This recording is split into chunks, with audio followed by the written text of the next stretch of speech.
Welcome in, guys. Welcome to the Marshall Experience. Tonight, hey, guess what? It's Thursday. We are hard into the fantasy season, right? That's right upon us. And we've been doing our weekly divisions and breaking down the four teams in each division. And tonight we are covering the NFC West. So excited about that. But first, we're going to get into our who we're powered by and our sponsors. So we're powered by the Sports Lounge Media. Again, guys, we reiterate this every time.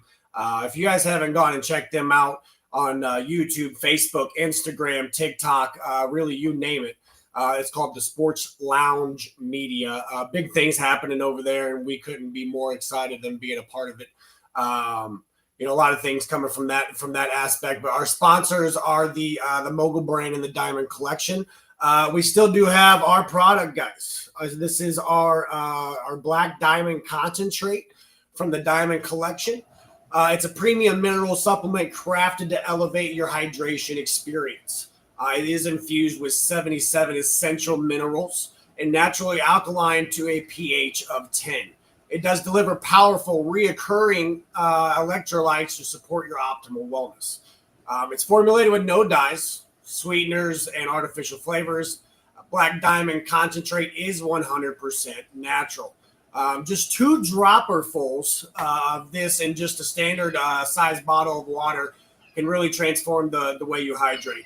And so you can order those today at www.poweredbytmb as in boy .com and use the code TME, which is the Marshall Experience, at checkout and to receive 20% off your purchase.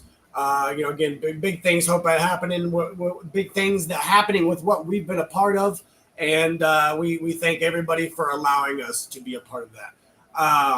So we're going to get right into it tonight. Again, we are covering the NFC West tonight. So that is the Rams, the Niners, the Seahawks, and the Cardinals, right? So we're going to get right into it with the Rams. Okay, the Rams we're 5-6 after week 12. Okay, last season due to a mix of key injuries and an offense, mostly on offense, I guess I should say, as well as dealing with life post Aaron Donald world. Right, first season really without the Hall of Fame defensive tackle, and then something really cool happened after that. Matthew Stafford and company got hot.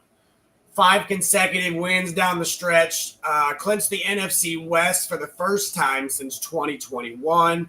Surprising playoff beatdown over the Vikings, maybe. Gave Sean McVay's squad the opportunity to take on, the eventual Super Bowl champions in Philadelphia. While that contest didn't wind up going the Rams' way, they seriously had a shot. They were what a pass away. But it's a conversation for another time. But the Los Angeles Rams literally were good last year in 2024. But when it comes to the stats, guys, I think this might have been a little bit of a Cinderella story-ish, considering where they went in the playoffs. They were ranked 20th in points per game at 21.6. So, that's worse than middle of the pack. And then against points per game against, they were ranked 17th. So real mid, not very much, that stands out in there and is a real statement, right? Enter the 2025 Rams, who should look fairly similar to last season's addition. Yes, Cooper Kupp took his talents to Seattle, but the addition of Devontae Adams gives Stafford yet another long-time, great pair of wide receiver, to pair with Puka Nacua, right? Throw in some natural growth from the team's young defensive guys like Jared Verse, and it makes sense that Los Angeles carries top 10. I think they're in the top 10 in Super Bowl odds for next season. Okay, so here brings us to our questions for today. How much gas does Matthew Stafford have left in the tank? Okay, I think that's a valid question. The 37-year-old quarterback hasn't really managed to replicate really his initial 2021 highs in Los Angeles, right?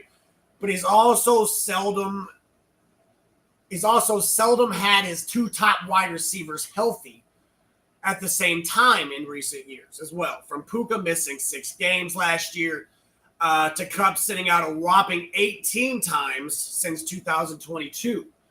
So, there's far too many weeks. We had things like Tutu Atwell and Demarcus Robinson sitting atop the passing game pecking order, which it's not Cooper Kupp, and it's definitely not Puka Nacua, right? Now, we can't guarantee perfect health from all involved parties, right? Just realize that Stafford has still managed to put forward, I should say, at worst average efficiency numbers during his now twilight of his career. Something that couldn't always be said during, his days in Detroit, right? Unfortunately, the fantasy numbers have indeed been below average. 2021, he was a quarterback 11 in fantasy points per game. That was nice and all, but we've seen Stafford fail to crack the position's top 15 performers in 2022, 2023, and last year. They were 29, 16, and 27 as of last year. So, those rankings really don't scream starter off the paper. Of course, a big part of this is the reality that Stafford is a complete zero on the ground at this point in his career, right? He's just not a mobile guy. He needs high-end production through the air to even come close to providing solid fantasy production. Okay, something that seems a bit unlikely inside the league's reigning 7th run-heavy offense in terms of drop-back rate over expected. So, now, I, however, do see that changing this year.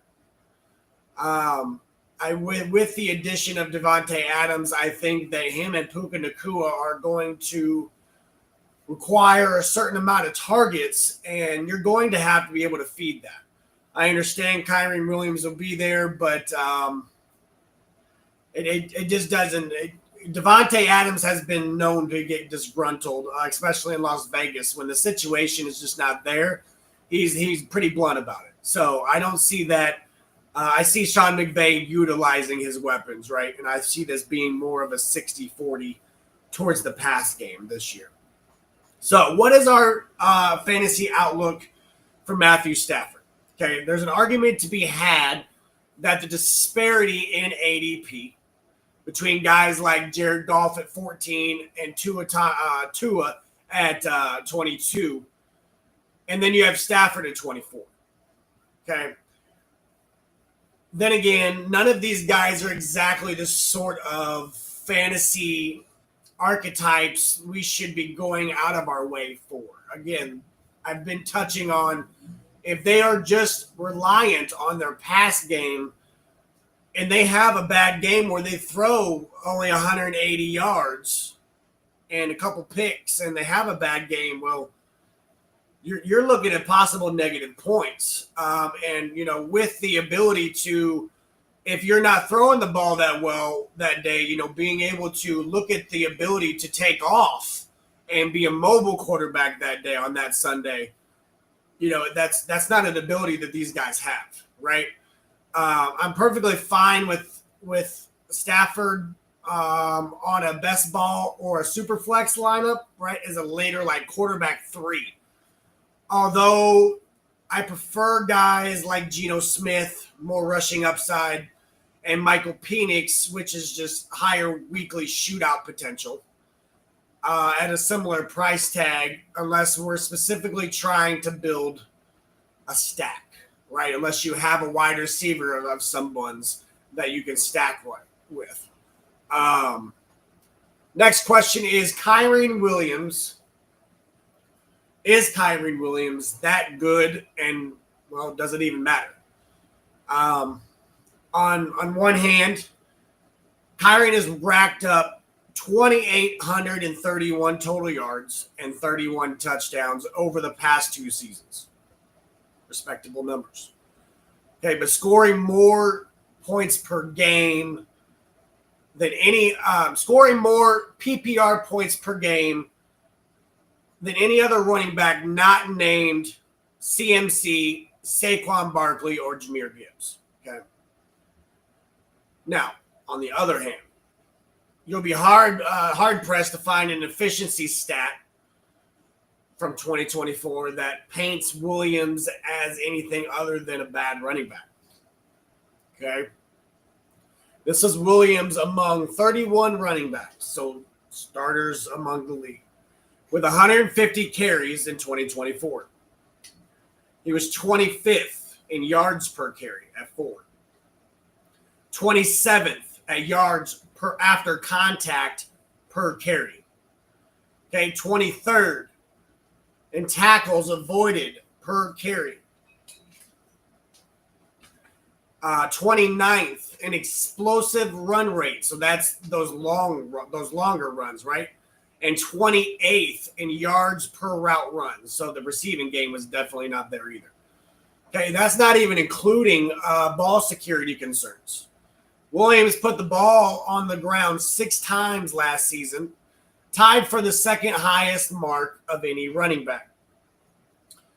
That said, Williams' efficiency numbers were quite a bit better in 2023, the year before this last one. He was the reigning 14th ranked. This offensive line, 14th ranked. It did deal with all kinds of injuries throughout the year. So, I mean, not all the blame is on Kyrie. I guess I should say that.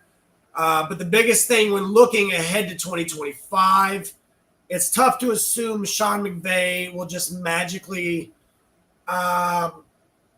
start playing Hunter or Corum over Williams. But I think that Yaquez Hunter, as I've touched on, is that guy to watch with the receiving part of the game. I did like him in college when it came to the receiving upside. Maybe Hunter is simply a different beast. I think his explosiveness is important in that running back room. Although I'd be hesitant in putting too much stock into like redraft leagues or even 10-team keeper leagues. I think this would have to be an injury type deal for Hunter to really cut into Kyrie Williams' fantasy outlook. And I think if we would have seen anything that Blake Corum was going to do, I think we would have seen it last year.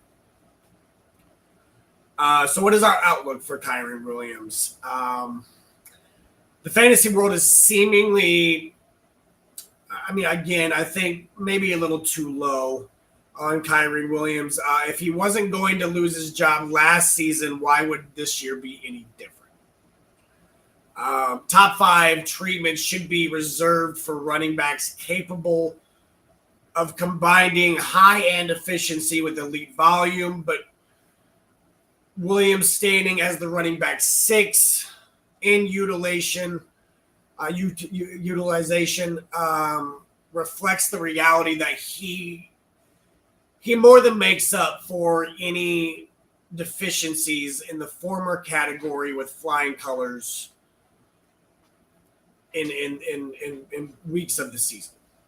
Ultimately, I moved Kyrie up to about running back 10 in my rankings ahead of guys with less than a sure thing workloads like Bucky Irving because of Rashad White, Chase Brown because of I think Khalil Herbert could eat into just a small tidge into his workload there. But I'm now I think that I'm not probably the highest either on Williams, but I'm not.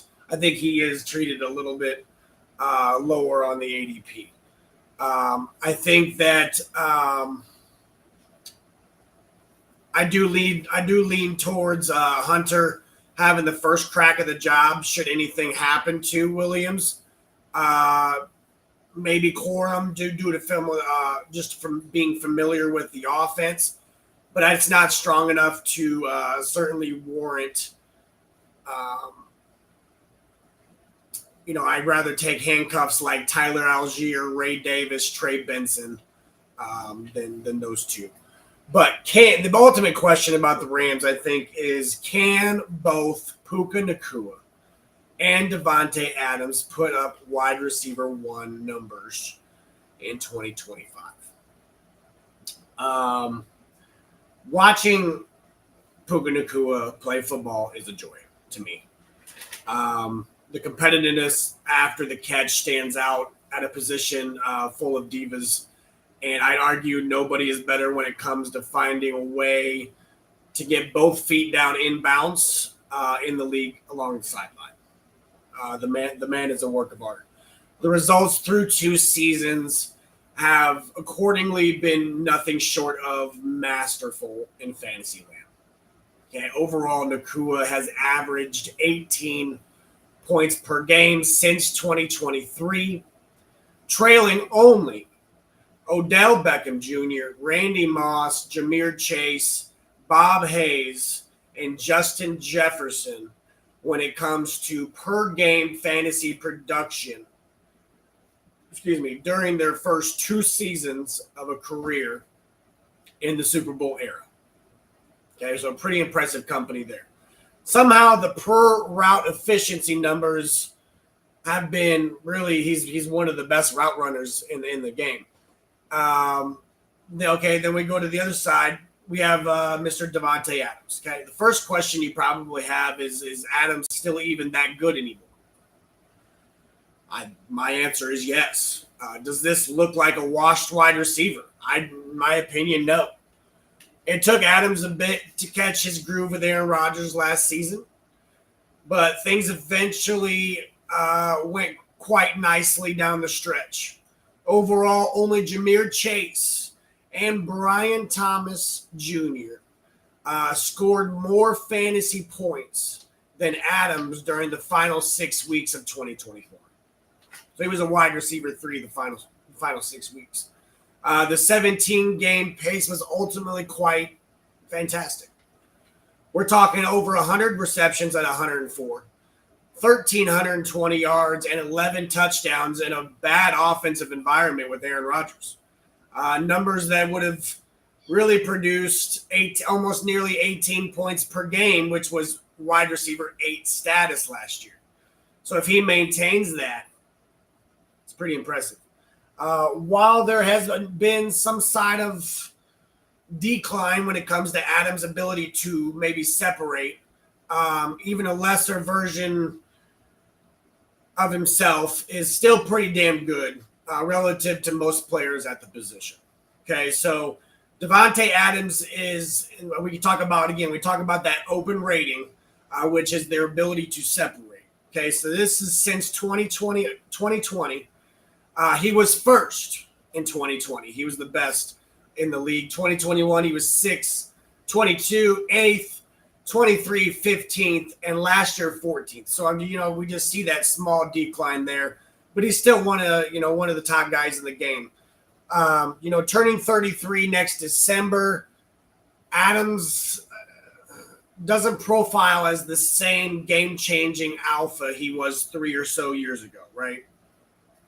But just realize that he still appears to offer the sort of savvy route running ability and underrated after the catch goodness to boost really any passing game in the league, particularly one that has proved to be quite adept to creating bunches of opportunities for its wide receivers. Kupp, Nacua, even Tutu Atwell was rosterable in fantasy leagues for a couple of weeks last year when Kupp was missing time. Ultimately, it's not just a bet on Puka or Adams at this point. This is arguably the single most fantasy-friendly offense for wide receivers next to, I think, the Bengals. I could say the Eagles, but again, Jalen's not, that type of fantasy quarterback. He gets his on the ground. So, again, can't be biased here. But, I think the Rams and the Bengals are two offenses that, are the most fantasy-friendly offense for wide receivers in the NFL. Rams wide receivers as a whole ranked second in both receptions and receiving yards since McVay and Stafford joined forces in 21. So again, they may be the seventh run-heavy offense, but their wide receivers get the ball, and they get the ball when it counts the most. Obviously, Nacua will still see plenty of targets. We're not saying that, but don't discount Adams' ability to also flirt with something like 135, 140 or so targets across the 17-game season. After all, Kupp had 100 targets last year, and Demarcus Robinson, 864 of those, were both left behind plenty of pass game opportunities. I think that Tutu Atwell is more of a field stretching specialist than someone ready to actively challenge Adams for targets. Okay, so what is our outlook for Puka Nacua and Devontae Adams in fantasy land in 2025? You don't need more than one hand to count the number of wide receivers you'd rather have than Puka Nacua this year. And I'm only taking really the big three running backs over him when deciding who to take in round one. Adams is also someone I've been happy to buy at his affordable wide receiver 19 ADP. He's my wide receiver 14 highest of the rankers that I think I've seen. But I think it's going to be a pass-heavy offense. Someone I prefer, I take Adams over JSN, Garrett Wilson, who you don't know what that pass game is going to look like with Justin Fields at the helm. Terry McLaurin, again, a running quarterback. Had a great year last year, but we've already touched on, him repeating that is wishful thinking.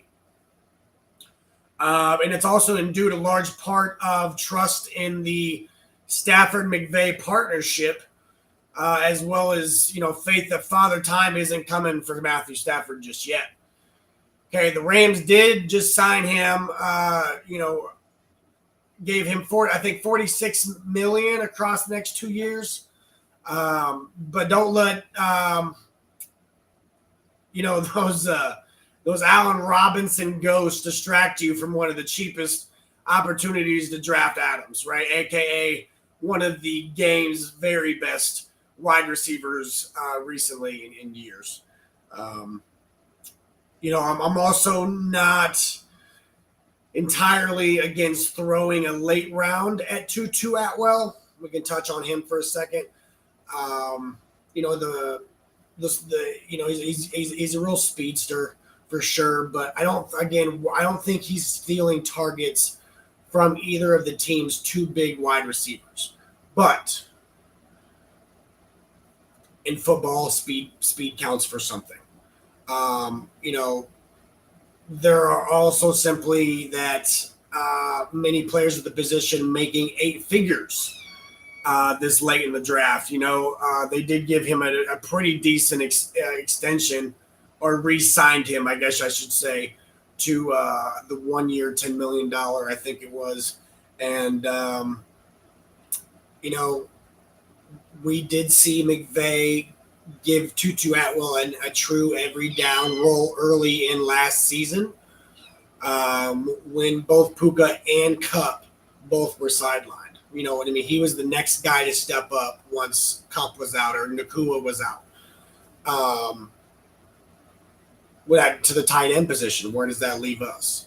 Is this still Tyler Higbee's job to lose?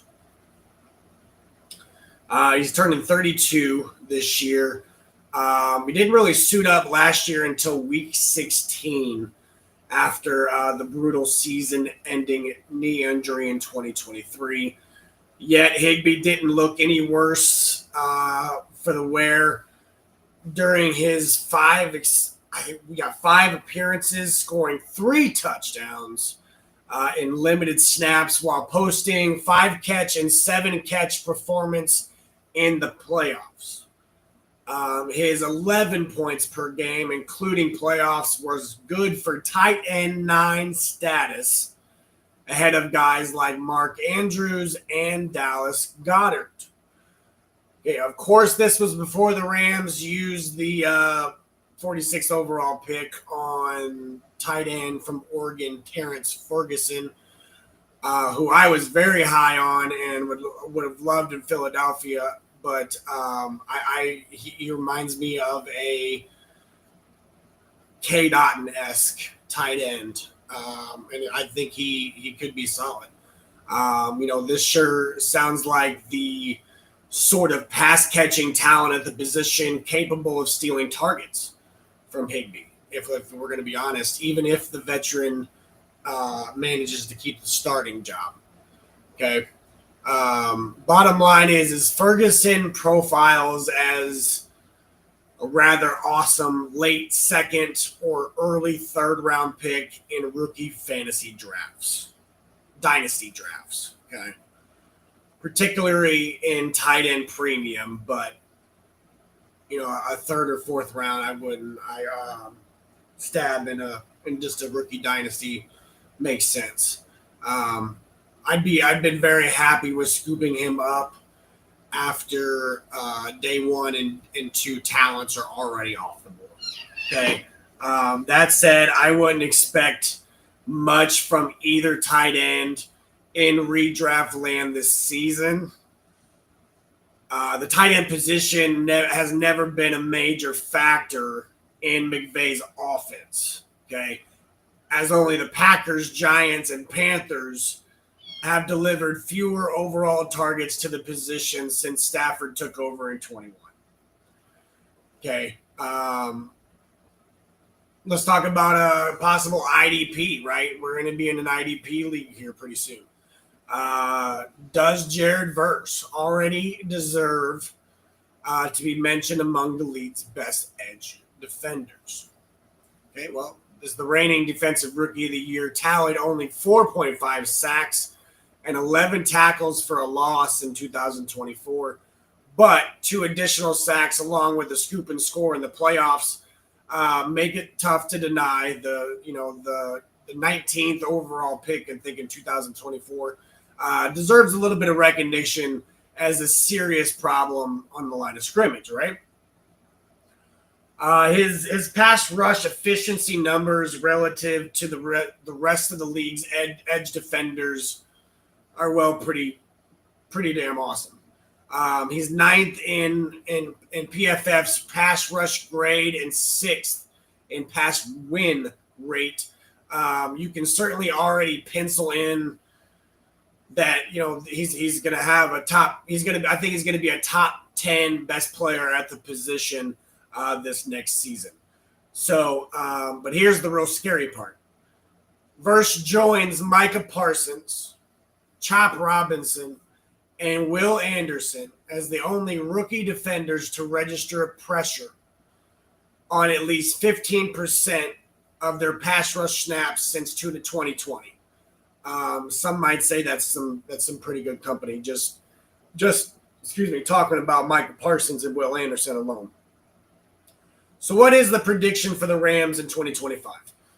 The Rams enter 2025 with a win total of 9.5 inside an NFC West that doesn't exactly seem to be fully trending in a positive direction as usual.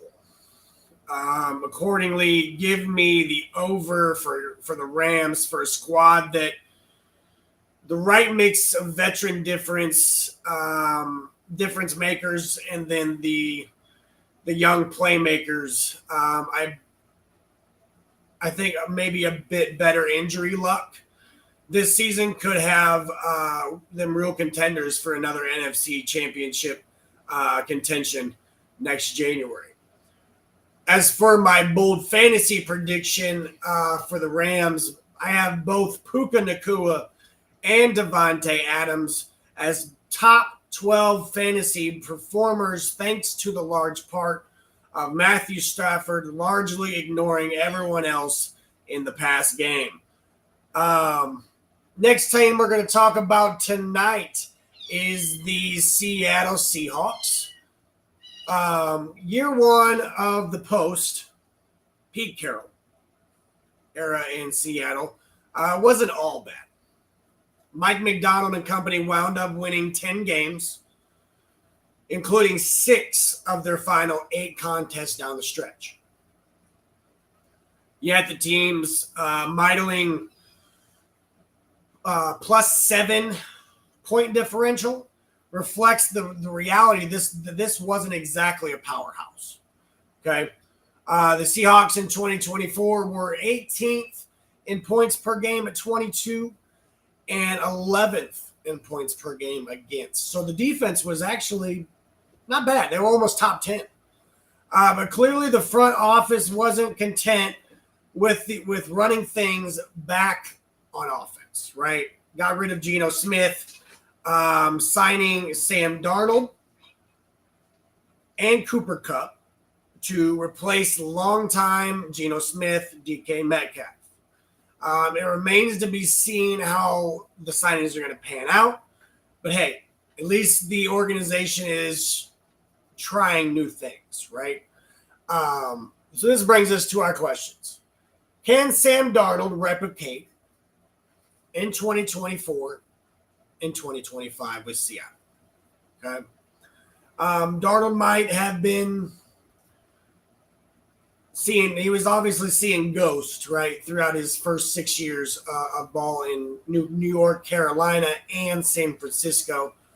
But make no mistake about it, the man was pretty good during his 1 year in Minnesota. I have a hard take on that. That was Kevin O'Connell's taking, but we'll see how it pans out this year. Darnold among 31 quarterbacks with 300-plus dropbacks in 2024. He was number 7 in completion percentage over expected, number 6 in yards per attempt, number 6 in passer rating, and number 9 in PFF pass rating. Okay, yes, the last 2 games were a little screwed up, right? But also, Darnold is still just 28 years old.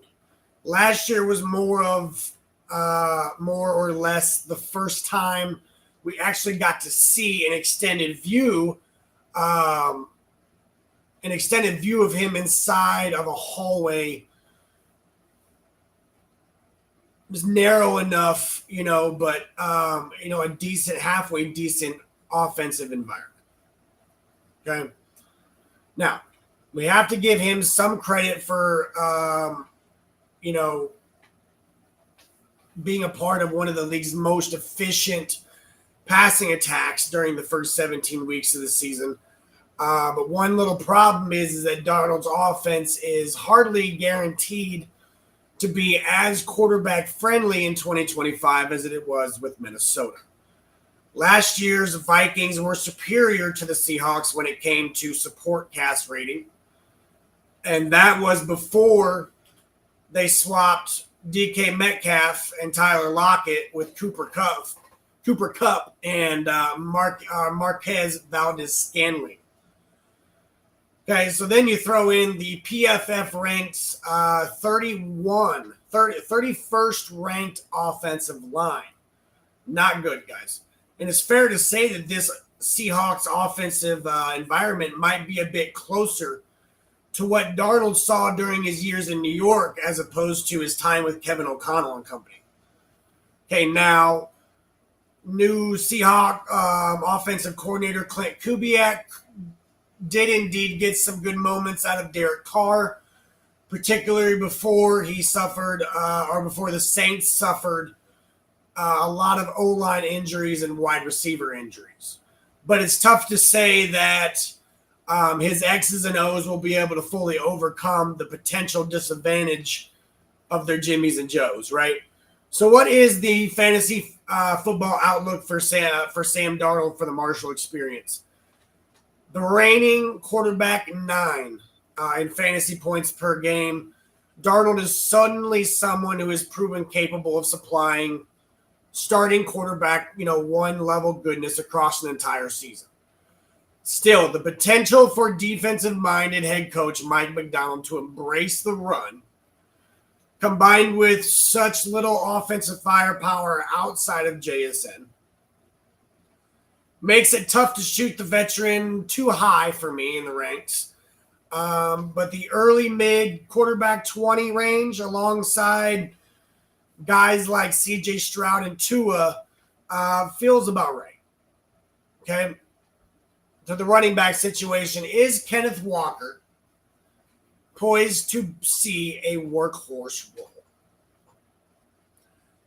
Walker looked like he had the potential to be the next big thing at the position after racking up 1,200 yards, 1,215 total yards, and 9 touchdowns in 15 games as a rookie. Okay, unfortunately, injuries had prevented Walker from getting rolling for too long, basically every step of the way. So in 2022, we had 2 missed games with a hamstring, hernia, and an ankle. 2023, a groin and an abdomen, 2 games. And last year missed 6 games with an abdomen, calf, and an ankle. Okay, here's a shocker. Walker has already been limited in early summer sessions due to an ankle issue. So it's not looking good. Okay, but yet there is something special about the way Walker runs the football. He's got the speed to take any touch the distance, breaks ankles in the open field with the best of them, in my opinion. Hurls, like the tuned athletic machines that they are. But this is one of the most fun running backs in football that I think outside of my biased opinion, but I really enjoy watching Kenneth Walker. Okay, the tackle breaking ability is quantifiably absurd. PFF charted Walker with a whopping 39.9% tackles avoided rate on rushes. That's the highest mark since at least 2020 among running backs with at least 150 carries in a season. I mean, nearly 40% of the time that he's carrying the ball, he's breaking a tackle. That is absurd to me. But here's the thing. Breaking tackles is really the only thing that Walker has consistently done better than his backfield mate in Zach Charbonnet over the past 2 seasons. Obviously, they are different players being asked to do different things against defenses, likely treating them differently. But I'm guessing someone who hasn't watched football would pretty quickly choose Charbonnet as the superior running back just based on these numbers. Okay, so this is them from 2023 to 2024 in the last 2 seasons. Zach Charbonnet has him beaten yards per carry, in yards after contact carry. He has the missed tackle is not as strong, but has more explosive rush rate ability and had more total yards per drop back in the receiving game. Okay, so Charbonnet has managed to consistently supply some fantasy production when Kenneth Walker III has been sidelined. Okay, overall, he posted in PPR running back 1, 7, 8, 13, 17, 18, 20, 30, and 39 finishes in 9 games as the offense is featured back over the past 2 seasons. Charbonnet racked up an average of 19.3 combined carries and targets in these contests. It's clear the Seahawks view him as a capable every down back. Okay, the bottom line here is I'm buying the Walker breakout hype ahead of 2025. He was already the running back 7 in utilization last season, thanks to the large part of his breakout as a receiver. Okay, Walker's 7.4 points per game from just past game production was good for the 6th highest mark at the position.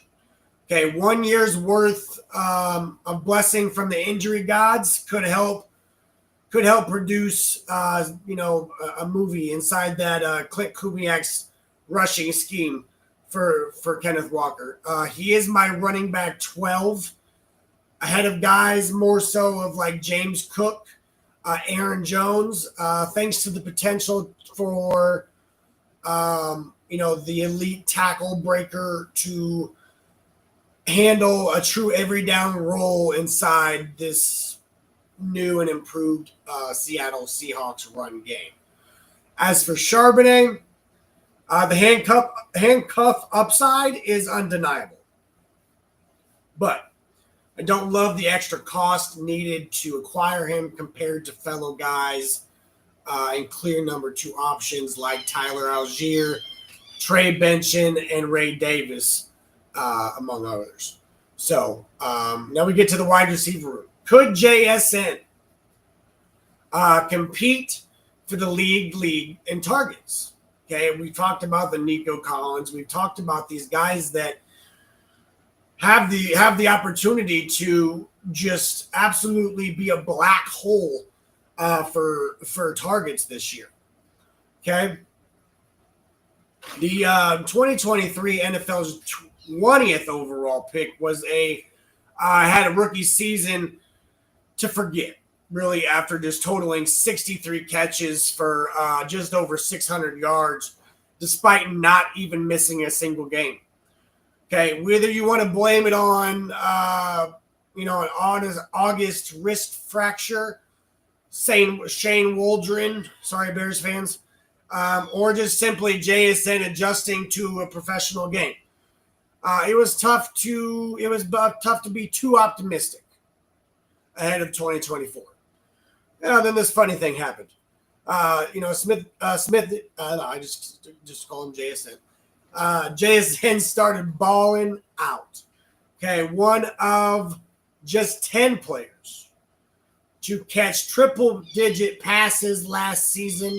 The Ohio State product also racked up 1,100 yards while emerging as the team's go-to pass game target.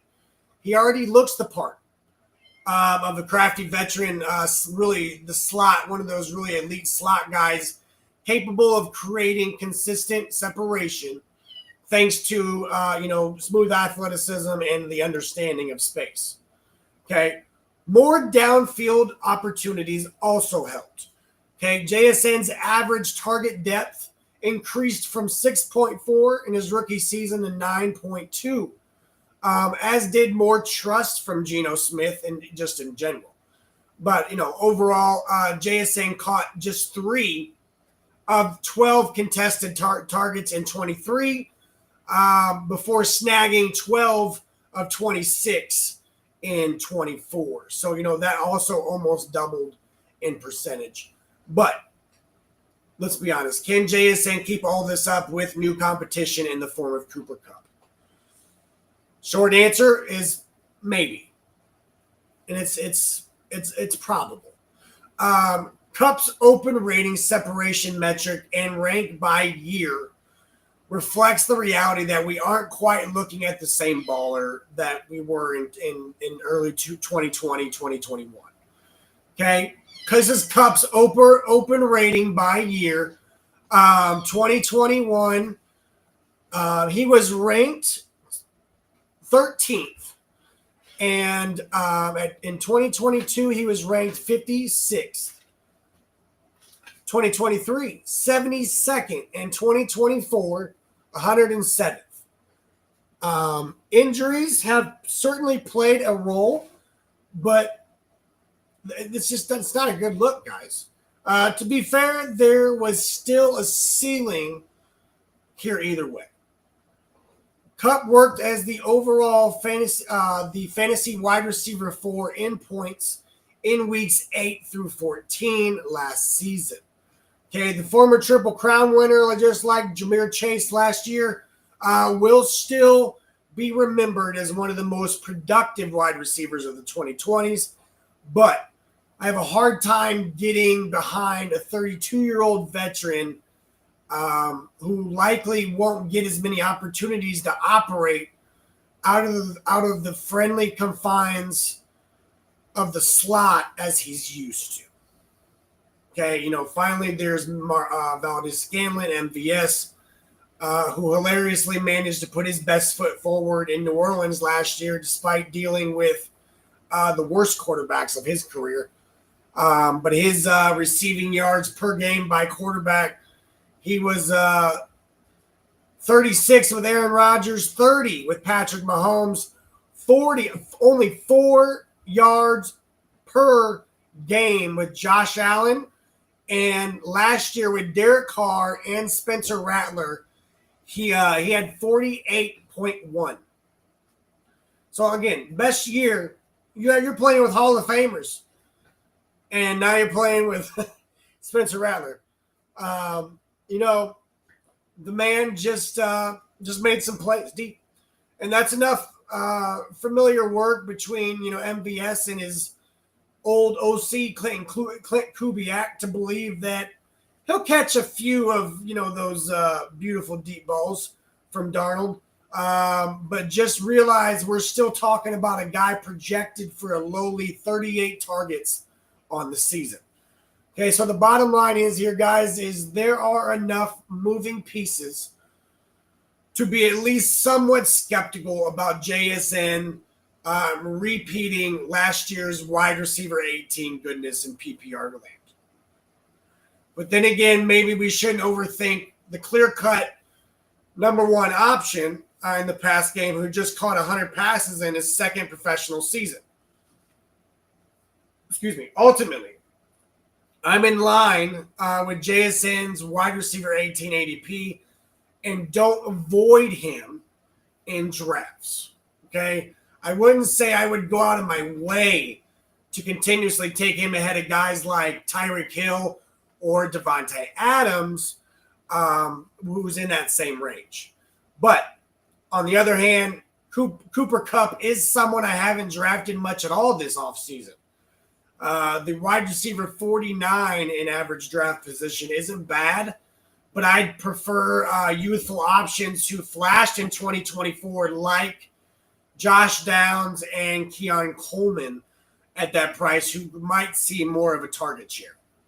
Okay, MBS for me is a late last round dart in best ball land, but for those trying to build Darnold stacks, even then I'm not that interested. Should you, for the tight end position, should you target Elijah Aurora in Dynasty land? Guy out of Miami, right? The tight end 6 in the tight end supermodel and the pre-draft tight end rankings.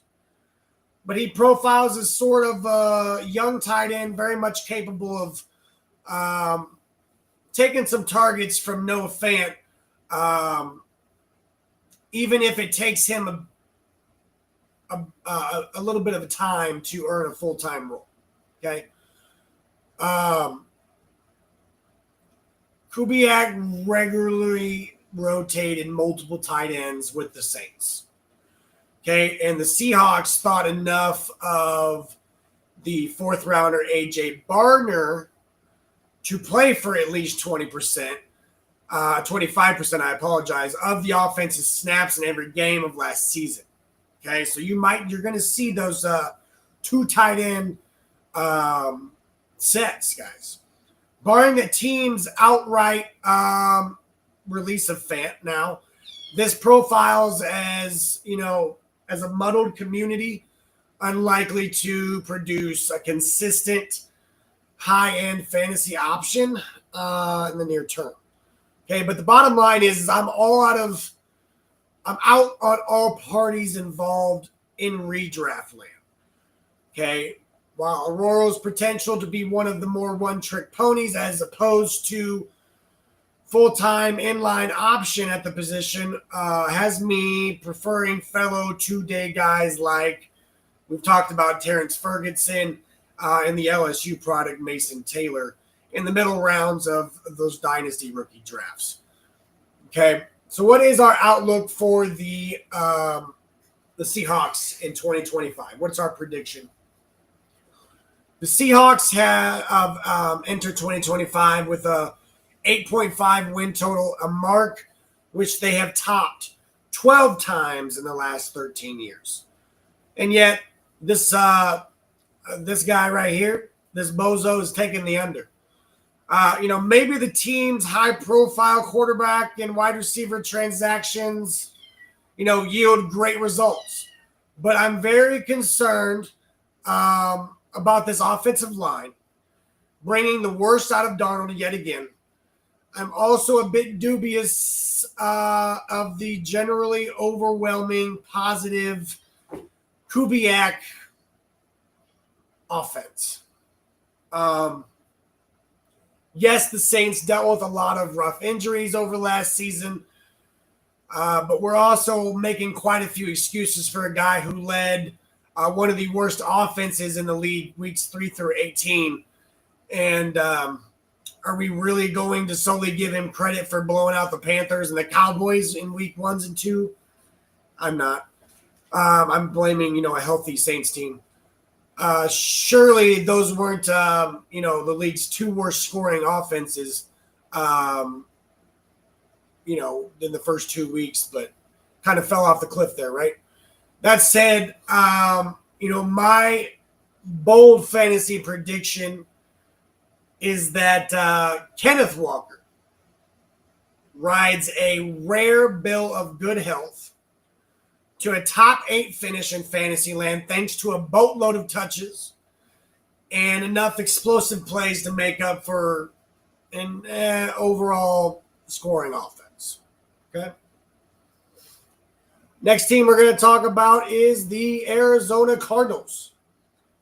Okay. The Cardinals entered year 2 of the Jonathan Gannon experience, ready to make some noise with a healthy Kyler Murray and the 4th overall pick, Marvin Harrrison Jr. Okay, throw in potential and the potential for Budda Baker to elevate what was previously the league's 2nd worst scoring defense, and something close to wild card contention seemed to be fully on the table. Or not. The offense failed to catch its collective stride until the second half of the season. The 36-30 overtime loss to the Panthers in week 16 was ultimately, the icing on the cake. But Arizona's plus 21 point differential reflects the reality that this wasn't a bad team, but we also weren't exactly dealing with anything close to an elite squad either. Okay, so the Arizona Cardinals in 2024 were ranked 12th in points per game at 23.5 and points per game against at 15th. So the good news is continuity on offense has been combined with high-priced edge Josh Sweat. Best of luck, brother. And the addition of 3 top 80 defensive draft picks to perhaps put the Cardinals in a position to maybe compete in the ever-loaded NFC West. Okay, so this brings us to our questions. Does Kyler Murray still have top 5 upside in Fantasyland? Looks like Murray was poised to be a regular elite quarterback 1 in Fantasyland after the first few seasons of his career. Okay, but life hasn't been quite as prolific in recent years. And this is Mrs. Kyler Murray positional rank in fantasy points per game since his rookie year. His rookie year, he had quarterback 11. Sophomore year, 2020, was quarterback 4, followed by quarterback 4, quarterback 7, quarterback 9. This last year was quarterback 12. Part of the problem has been a drop-off in rushing production. don't get it twisted. Murray still saw plenty of his fantasy numbers come courtesy of his work on the ground, but the counting numbers simply haven't been the same since that memorable 2020 campaign where he finished quarterback 4. The rushing fantasy points per game, he was his rookie year quarterback 4 in that department at 4.9, quarterback 2 in 2020 at 9.2. And that's something that was just so out of this world. Those are Jalen Hurts numbers right now.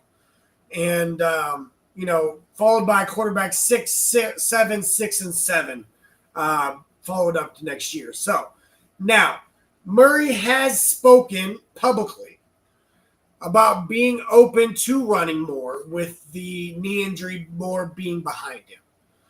Although it's tough to tell exactly how much of this we can believe. Okay, after all, last August head coach Jonathan Gannon went on record to say Murray was leaps and bounds ahead of where he was in 2023. And there's also the reality that Murray actually had more runs where he hit 20-plus miles per hour in his shortened 2023 than he did in all of 2024. Okay? So ultimately, the return of the offensive coordinator makes it fairly unlikely that we see a steep increase in design runs. Murray did scramble a bit more in 2024 than in 2023, but it seems like wishful thinking to believe he'll get back to his ridiculous 2020 heights. Okay? Not a short joke, I swear. That said, Kyler Murray's existing rushing upside is still pretty sweet. And there is room for positive regression in the passing game with the touchdowns and the yards per game categories. 28 in August. It's legal for quarterbacks to get better with experience, right? And we do know that 20-plus fantasy points per game is indeed on the table should Murray put it all together. So what is our outlook for Kyler Murray here at the Marshall Experience? Murray's current quarterback 8 average draft position is the same as the last offseason. However, he's presentedly going about 30 picks later overall in drafts. Accordingly, I've been happy to buy him and Justin Fields in the range of quarterbacks like Patrick Mahomes, Baker Mayfield, and Brock Purdy. Last year was disappointing, but at this cost, we're talking about the top 50 wide receivers, top 30 running backs, and probably top 7 tight ends, usually already being off the board, and that's a quality tier break and good time to buy in on a dual threat upside quarterback. So we'll get into our guy here, James Conner. I love James Conner. Why does the fantasy community keep counting James Conner out? I'm really not sure. The man has emerged as the running back's position version of Tyler Lockett, in my opinion, since joining the Cardinals, continuously smashing his average draft position every year. And since 2021, he was ADP 35. He finished running back 8. In 2022, he was running back 15 ADP, finished running back 9. 23, running back 25 ADP, and finished running back 13. 24 last year, he was ADP 18, and he finished running back 15. So it's been better every single year. This year, he is running back 22 ADP. And I don't want to give a spoiler alert, but stay tuned. Speaking of last season, specifically, Conner was of the game's most efficient backs based on pretty much any of the advanced metrics you want to look at. Overall, only Josh Jacobs at 97 broke more tackles than Conner, 91 on the ground in 2024. Now, while only the Jahmyr Gibbs and Derrick Henry had higher explosive run rates than James Conner. Clearly, the Cardinals liked what they saw as Conner was rewarded with a 2-year, $19 million extension at the end of November. Locked him down into Arizona throughout the 2026 season. Now, this brings us to Trey Benson, who managed to touch the ball only plus 5 times in games were decided by double digits already. In fact, Benson only had 6 targets, worked well behind DeMarcado at 20 targets on pass downs, although this feels like a Buffalo situation where Benson, who's a Ray Davis, is the handcuff should Conner miss any time, while DeMarcado is more of the Ty Johnson likely, who wouldn't see much of his role change north that either Benson nor DeMarcado were active in week 17 and 18 when Conner was sidelined last season. Ultimately, Benson is a special athlete, theoretically, 3-down ability and enough size. It was 6 foot 216 for running backs to handle a workhorse role if given the opportunity. There's a chance he would be more or less be crossing out Conner's name and simply be replacing it with Benson should the opportunity arise. Okay, bottom line here, guys, is that Conner has been borderline running back 1 for 4 years running, yet continues to be priced more like a low-end running back 2. I'm, again, a fan of buying at this price point, even if at some point Father Time will certainly be coming for the 30-year-old veteran. Okay, meanwhile, it feels like wishful thinking to believe that Benson will find a way to earn standalone value without Conner missing time. Still, his affordable running back 44 ADP is in line with fellow handcuffs like Ray Davis, Isaac Guerendo, and Tyler Algier. Okay, these are perfectly solid backups to polish off a running back room, right? Even if there is a risk of taking someone close to a 0 more weeks than not while their respective team starter is healthy. Okay. Now, moving on to year 2, Marvin Harrrison Jr. Can he produce high-end results? Okay. Really a disappointment in 2024.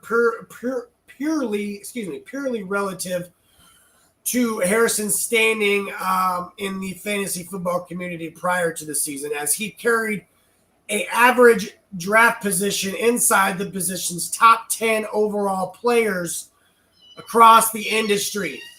Overall, Harrison's wide receiver 40 finish in points per game produced a minus 30 drop-off compared to his wide receiver 10 ADP. Only Deebo Samuel, Michael Pittman, and Deontay Johnson were among all wide receivers with a top 36 positional ADP, excluding injuries. Right? We left injuries out of it. Okay, of course, the play calling and the usage involved left quite a bit desired throughout the season. Harrison was the only wide receiver with at least 25% of their targets coming on go routes in 2024. Maybe mix in some crossing routes from time to time and see what happens. But ultimately, it was borderline shocking to see Trey McBride have 147 targets, so severely out-target Harrison, who only had 116, even while playing one less game. Harrison was also credited with 1 forced missed tackle all season by PFF. So, he catches the ball, he goes down. A verdict I agree with after rewatching all of his receptions.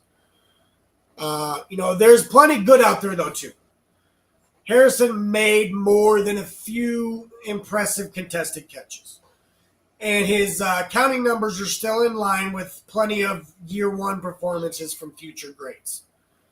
Actually, just like his dad. Turning 23 in August for Harrrsion Jr., it makes sense if he gets better in year two. He's certainly been in the weight room. He's put on some weight. Although the lack of change at quarterback or play caller does lend some hesitation with chasing his top 15 price tag. But just one season after failing to outscore Quentin Johnson, all due respect to Quentin Johnson, but had to throw that stat in there because I thought that was crazy. As for the rest of the wide receivers here, Michael Wilson actually plays very similar to Harrrsion, just without the Hall of Fame bloodlines. The Harrrsion slander aside, the rising third-year talent again profiles as the number 3 target in this offense. But even an injury to one of Kyler's top 2 targets would be unlikely to produce more than a wide receiver 3 or 4 production at best. Okay, and then we got Greg Dortch. Okay, one of our, true short king, remained a quality threat after the catch. But unfortunately, the Cardinals don't exactly view him as a full-time receiver.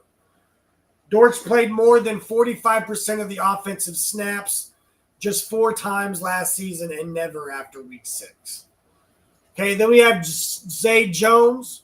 Could feasibly be the wide receiver 3 ahead of Dortch after re-signing the Cardinals on a 1-year, $2 million deal. Still it's not worth much in an offense only projected to throw for the 24th most yards in the league.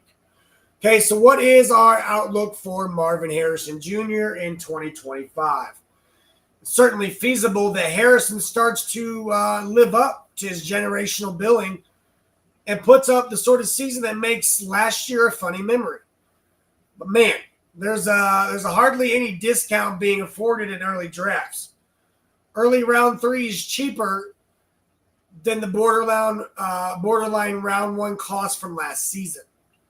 But just realize that Harrrison is still being priced next to guys like Tyreek Hill, T. Higgins, and Devontae Adams.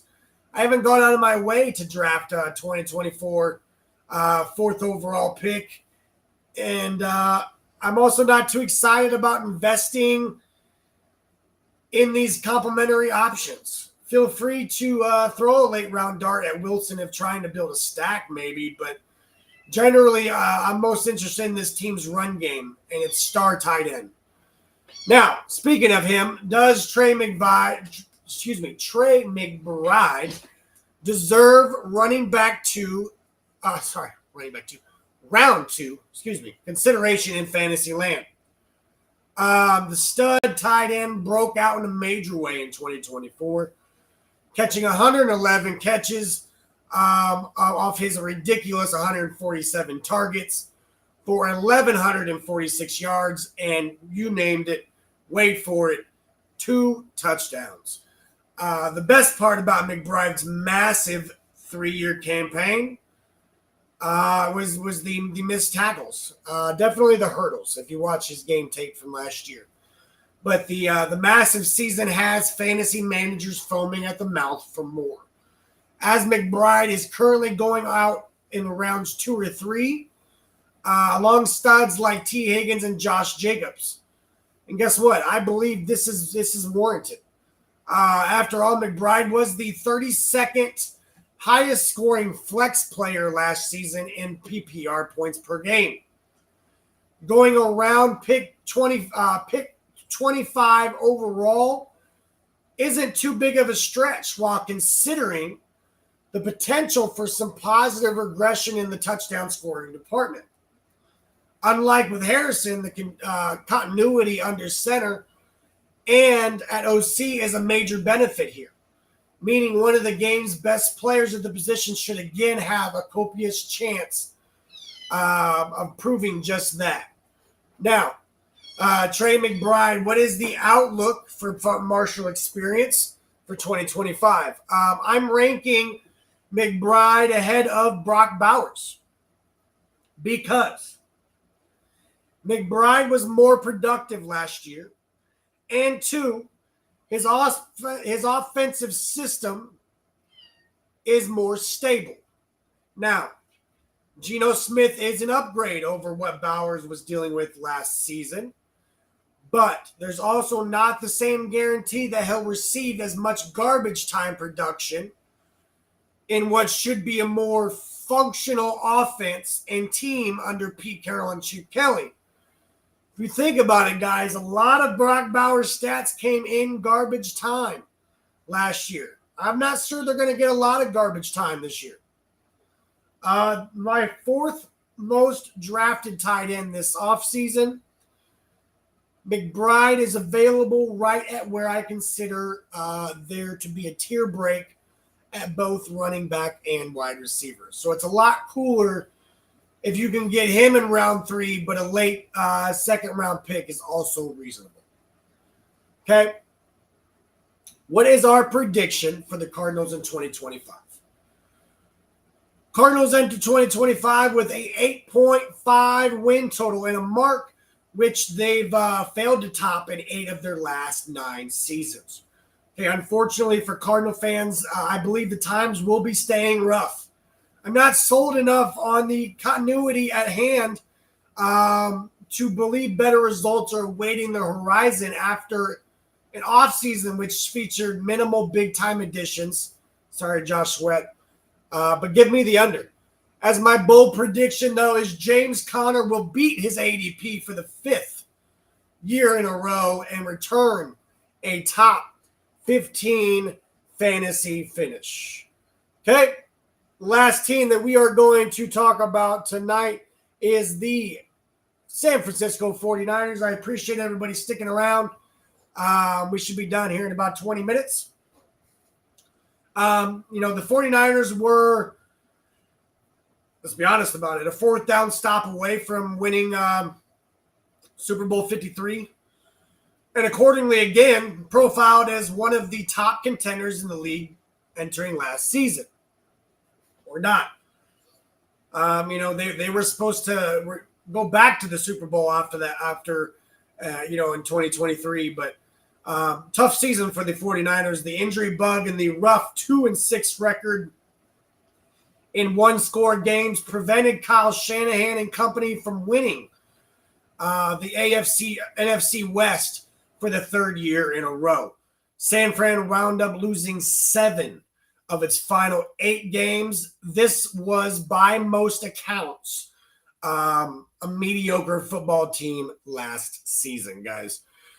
The San Francisco 49ers in 2024 were 13th in points per game, 22.9, and 29th in points per game against. Very much bottom of the league at 25.6. But again, that offense is really mediocre at 13th. But hey, the good news is a new season will hopefully bring better injury luck for offensive stars like CMC, Trent Williams, and Brandon Ayuk. While the decision to devote 4 top 100 draft picks to the defense and bring back old friend Robert Saleh as the DC should help the 2025 version of this group get back to their typical top 10 standings, in my opinion. So that brings us to our questions. Is Brock Purdy simply a system quarterback? Okay, we live in a society where even the world's best athletes aren't excluded from slander, right? Hell, people still find ways to hate on Jalen Hurts when the man just won Super Bowl MVP. For crying out loud, right? I say this because the only similarities Purdy has with system quarterbacks like Jimmy Garoppolo or Nick Mullins, comes down to each posting elite efficiency numbers in Kyle Shanahan's offense. Yes, Purdy owes Shanahan and the 49er playmakers at least some credit for his success. Also, yes, a few signal callers have been as good as Purdy at making something out of nothing when the play has been broken down over the years, okay? But consider the EPA per dropback and explosive pass play rate over the past 3 seasons when the throw has come 3 seconds or later after the snap, aka the sort of situations where the first and second read probably weren't available. So the quarterback had to throw the ball and improvise, right? He's top of the league. Plenty of these scenarios also involved Purdy picking up yards with his legs. Now, this dude runs sideline to sideline while avoiding pressure more than almost any quarterback in the league. And he ultimately wound up averaging the 10th most fantasy points per rushing per game at 4.2 at the position, even more than guys like Bo Nix and Daniel Jones. Ultimately, the verdict on Purdy was that he was simply a product of Shanahan's system and couldn't operate without a fully healthy supporting cast. Okay, remember the discourse surrounding his 17-point efforts without Deebo Samuel and Trent Williams in 2023. Anyway, all Purdy did last season while dealing with injuries to virtually every key playmaker involved on the offense at some point was work as the quarterback 10 in fantasy points per game. He was the quarterback 7 in 2023 and the quarterback 13 during his stint as the starter in 2022. Okay, maybe this guy maybe is really good at football. But what's our outlook for Brock Purdy in 2025? Okay, Purdy has plenty of room for passing touchdown regression. After posting 7.6% and 7% marks in 2022 and 2023, this last season was only 4.4. Throw in what is considered possibly the easiest single schedule in the league and hopefully better luck from the injury gods, and it sure seems like a bounce-back campaign is on the table for the 49ers quarterback. The quarterback 11 in early ADP, Purdy is my quarterback 10 in my rankings, and someone I prefer over youngsters like Drake May and Caleb Williams due to his proven production and superior offensive environment. Okay, question number 2. Here we are. Should fantasy managers still be drafting CMC in round 1 of 2025? Okay, there was a wild phenomenon, not seen in years going around in post-draft fantasy football land that featured none other than Mr. CMC going off the board in the early parts of round 2. Sadly, that price didn't stick, and the future Fantasy Football Hall of Famer will now cost you a late first-rounder in most drafts than not. Of course, the only reason why he's still this cheap is because of the age. He turns 29 in June. And the idea that injuries may have caught up to the long-time league-winning running back. While most would have to admit McCaffrey is at more risk than the average back, we shouldn't exactly treat this idea as a binary you either are or aren't injury prone. Note that Jonathan Taylor has actually missed more games than McCaffrey over the past 3 seasons. So ultimately, CMC at 22.1 joins Jim Brown and LaDainian Tomlinson as the only running backs in NFL history to average at least 20 points per game. Doctors believe that McCaffrey is fully healthy ahead of 2025 and are willing to bet on him. And I might be too. But if the masses are right and the CMC is unable to stay healthy, look out for Isaac Guerendo, who is ready to work as the clear-cut number 2 running back with Elijah Mitchell, Chiefs, and Jordan Mason to Minnesota, respectively. Overall, Guerendo played at least 50% of the offense's snaps in 4 games last season. Week 8, Week 14, Week 15, and Week 17. Week 17 was probably the highlight there, running back 11 with over 100 yards. But Week 14, he finished as running back 2 with 2 scores and 78 yards on the ground. While Guerendo didn't exactly resemble the second coming of Chris Johnson during his time as the team's lead running back, he did flash some serious big play ability despite dealing with foot and hamstring injuries down the stretch. Either way, that's the only real concern here. Patrick Taylor shaved off just enough work to prevent Guerendo from having a true every down role during his time as a starter. So although the aforementioned injuries combined with the reality that the 49ers added only Jordan James, and I think in the 5th round as competition, still makes CMC's backup someone worth getting excited about in the later rounds of the fantasy drafts. Okay. What is the fantasy football outlook for CMC for us?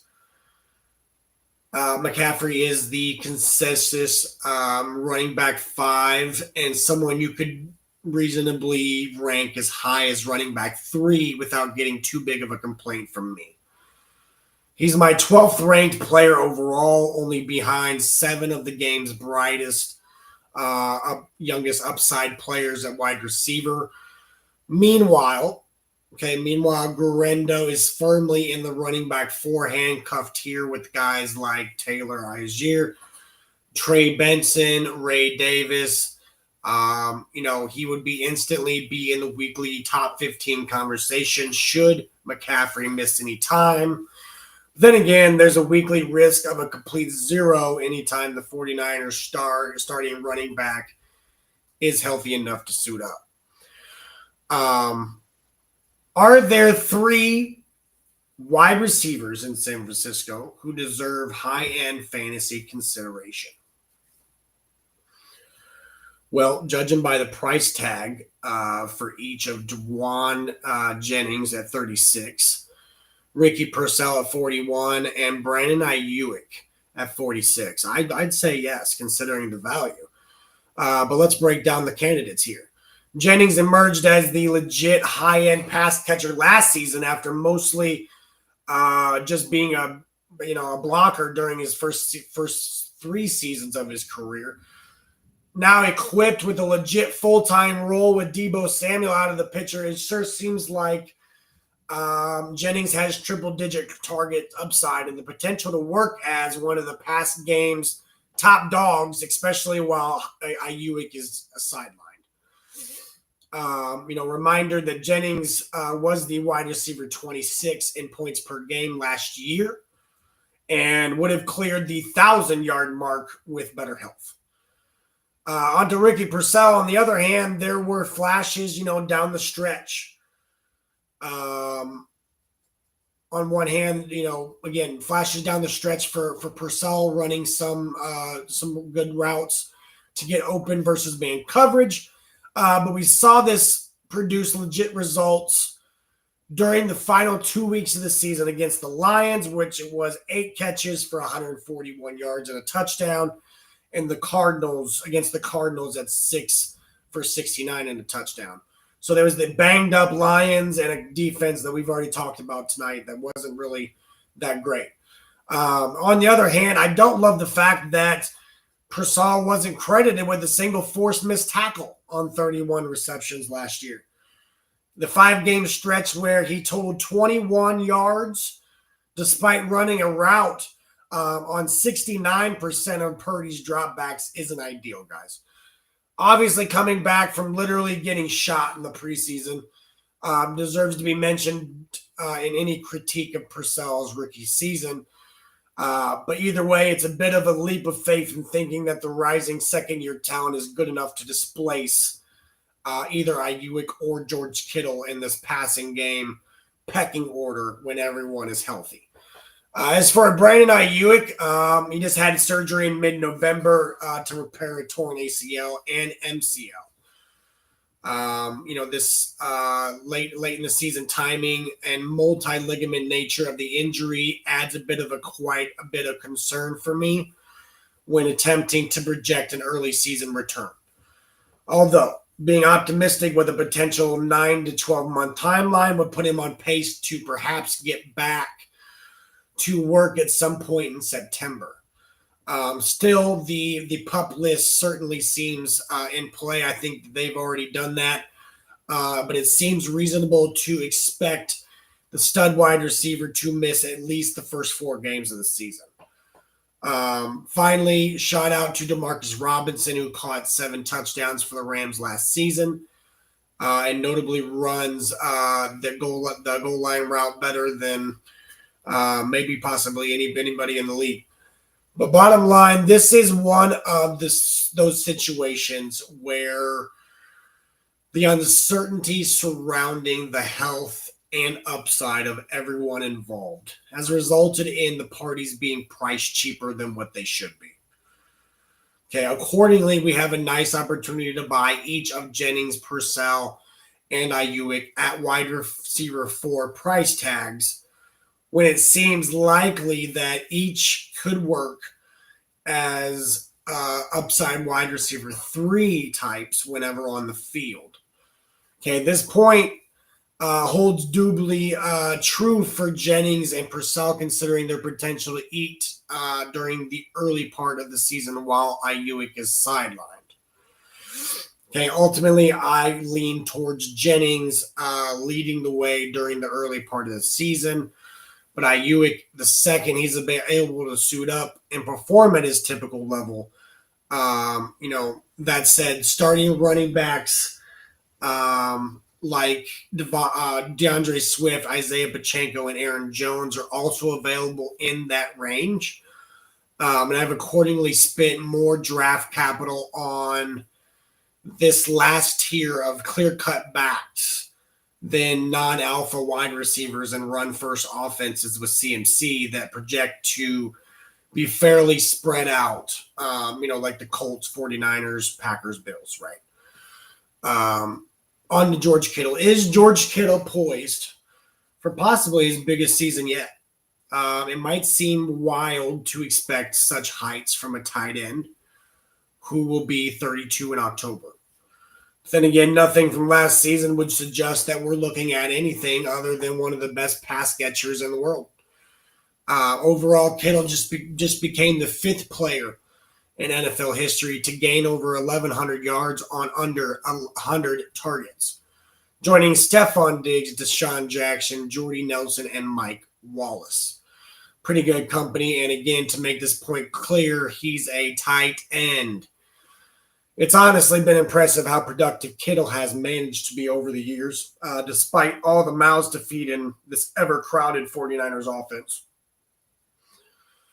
Kittle ranks in PPR points per game by year, guys. This is what we talk about, the Cuddy system. Okay, what is that first seed? The consistency.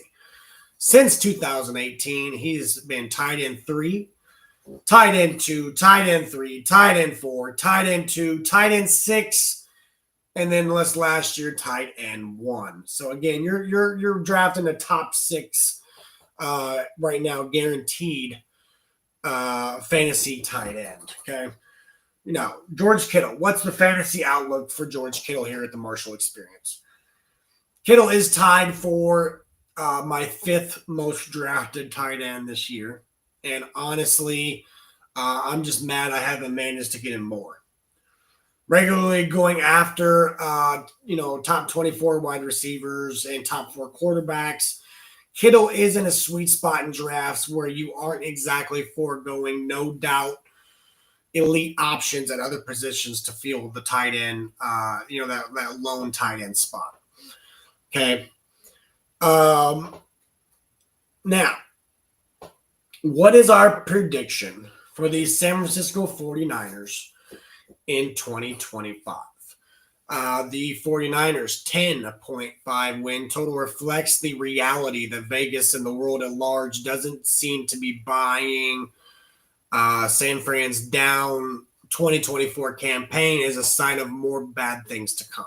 Okay, ultimately, I do believe that the fourth place schedule and an effort to get younger on defense will pay dividends. Give me the over on the 10.5 wins for a squad that has averaged double-digit wins per season since 2019. As for my bold fantasy call, George Kittle parlays a career target total into a overall tight end 1 finish. Again, emerging as the planet Earth's single best option at the position if we were forced to play Space Jam inspired football game against aliens to save humanity. George Kittle's the one I'm drafting this year. Okay, let's just put it that way. Again, guys, I appreciate everybody joining in tonight. We are going to do the AFC West on Tuesday, and we will be done officially with all the divisions. So if you're behind or you have missed one, go check us out on YouTube, Marshall Experience on YouTube, and it's also under the Sports Lounge Media. Again, guys, I appreciate everybody tuning in. Hope everybody enjoyed the show. Again, these ones, we got one more of these lengthy ones, and then we should be back down to 30 minutes to an hour. So, but again, I appreciate everybody's patience. I appreciate everybody's support. We are out on a Thursday night, and we will see you guys Tuesday at 8 o'clock Central next week. Thank you. Have a good night.